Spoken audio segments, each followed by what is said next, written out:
Olá, paz do Senhor. Eu sou o diácono Claudino Machado e estamos mais uma vez na nossa reflexão com base na leitura diária da revista Lições Bíblicas da CPAD, quarto trimestre de 2021, adultos, que tem o tema O Apóstolo Paulo, Lições de Vida e Ministério do Apóstolo dos Gentios para a Igreja de Cristo. A próxima lição será a lição de número 5, com o título Jesus Cristo e este crucificado, a mensagem do apóstolo, a mensagem do apóstolo. A leitura de hoje, na quarta-feira, está na primeira carta aos Tessalonicenses, capítulo 2, versículos 2, 8 e 9, e está na segunda carta aos Coríntios, capítulo 11, versículo 7. 1 Tessalonicenses 2, versículo 2, versículo 8 e versículo 9, e segunda carta aos Coríntios, capítulo 11, versículo 7, com a epígrafe. A pregação de Paulo é o Evangelho de Deus. É muito forte isso aqui para que nós possamos compreender. Vamos então na ordem para a primeira carta aos Tessalonicenses, capítulo 2, versículo 2, 8 e 9. Acompanhe essa leitura. Apesar de termos sido maltratados e muito ofendidos em Filipos, daqui a pouco eu vou explicar sobre isso, como é de vosso conhecimento, nosso Deus nos proporcionou uma disposição corajosa para vos anunciar seu evangelho em meio a grandes batalhas. Este é o versículo 2. Versículo 8. Assim, por causa do grande afeto por vós, ele está se referindo aos crentes de Tessalônica, decidimos dar-lhes não somente o evangelho de Deus, mas igualmente a nossa própria vida. Isso é pesado, muito pesado. Tendo em vista que vos tornastes muito amados por nós. Este foi o versículo 8. Vamos então ao versículo de número 9.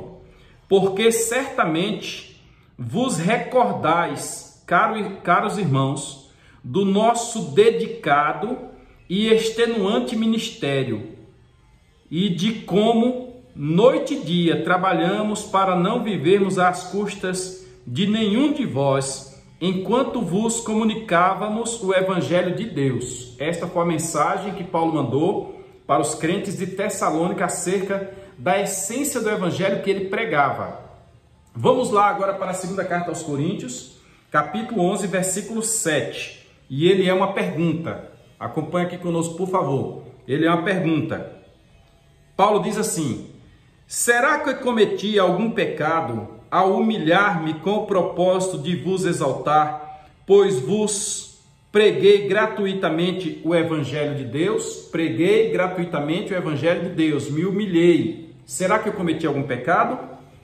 Pois bem, eu creio que o comentarista da lição, ele antes de colocar esse texto aqui, ele teve uma reflexão profunda, porque esta leitura diária, ela fala muito forte aos nossos corações, mediante o que ocorre na atualidade.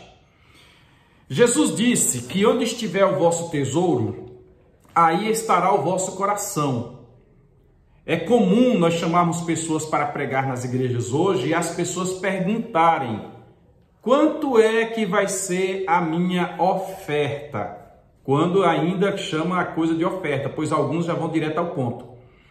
E a gente fica estupefado, fica assim, preocupado com os valores exorbitantes que muitos pregadores e cantores cobram para pregar o evangelho, quando na realidade a Bíblia diz que já receberam o seu galardão. Não há que chegar diante de Deus e reclamar: Senhor, mas eu preguei na festa tal, Senhor, eu cantei na festa tal, e fez isso e aquilo. E é interessante que essas pessoas, em sua maioria, não estou generalizando, pois tem muitos que são comprometidos com a obra de Deus realmente, com a palavra, com a essência da palavra.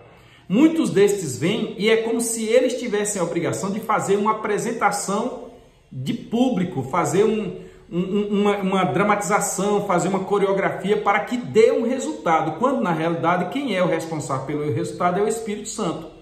Aí essas pessoas, pelo valor que recebem, assumem o compromisso de tantas almas, assumem o compromisso de tantas lágrimas, assumem o compromisso de fazer alguma coisa, e quando não conseguem, chamam as multidões à frente do púlpito para por elas dizer que conseguiram alguma coisa. O que nós estamos vendo aqui é que, diante do texto que Paulo colocou, Paulo disse: olha, vocês de Tessalônica sabem que lá em Filipos, foi por onde Paulo passou antes de ir para Tessalônica. Ele estava na segunda viagem missionária e quando estava em Troas, teve um sonho, teve uma visão e alguém dizia: passa a Macedônia e ajuda-nos. É porque lá do outro lado, naquele outro continente, naquela outra língua, tinha pessoas precisando ouvir o evangelho. Paulo atravessou, mas na primeira cidade que ele chega, que é Filipos, o que ocorre é que Paulo foi parar na cadeia, levou muitas chicotadas, foi muito humilhado, e ele está relatando isso para os crentes de Tessalônica. Por quê? Porque ao chegar em Tessalônica, os crentes de Tessalônica fizeram quase a mesma coisa. Paulo leu a Bíblia Sagrada na sinagoga. Quando ele leu a Bíblia Sagrada na sinagoga, os crentes botaram ele para correr da igreja. Paulo saiu da igreja fugido, correndo, para preservar a própria vida, o que não aconteceu em Bereia. Em Bereia os crentes leram, e ao lerem, eles viram que Paulo falava a verdade acerca de Cristo no Antigo Testamento, nas Escrituras Sagradas.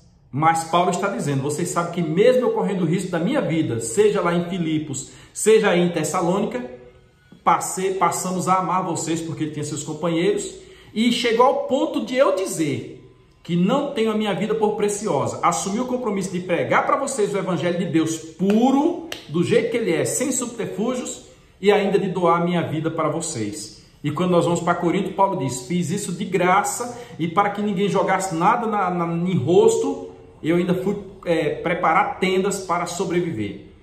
Eu agora te chamo a fazer uma reflexão de como está a pregação de hoje comparada com a pregação de Paulo. Por isso que tem um livro que diz: procura-se pregadores como Paulo. Como será que temos feito uso dos nossos púlpitos?